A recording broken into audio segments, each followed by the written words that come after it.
কেয়ামত হয়ে গেলেও কিছু ফটকাবাজ পোলাপানের ওই স্টোরিতে রোমান্টিক গান লাগায়া স্টোরি দেওয়া বন্ধ হবে না। এত কিছু হয়ে গেল এই কয়েকদিনে দেশে, আমাদের এত ভাই বোন মৃত্যুবরণ করলো, শহীদ হইল, এতে কোনো মাথা ব্যথা নাই। একটু চুপ থাক রে ভাই, একটু চুপ থাক। কদিন একটু চুপ থাকা যায় না?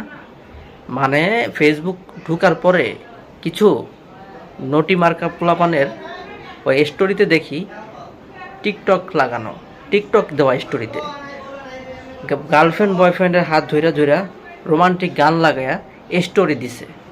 এইসব দেখলে মেজাজটা গরম হয় না?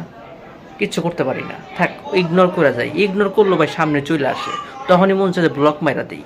আবার মনে হয় না, এটা তো ব্লক মারা সম্ভব না, তো কাছের ছোট ভাই, কাছের বড় ভাই, ব্লক মারলো বা কি সমস্যায় না সমস্যায় পড়ি, কিচ্ছু করতে পারতেছি না। মানে এইসব নটি মার্কা পোলাপান কোনোদিন ঠিক হইব না। এদের রোমান্টিক চিন্তা ভাবনা সবসময় থাকবেই, দেশে যত যাই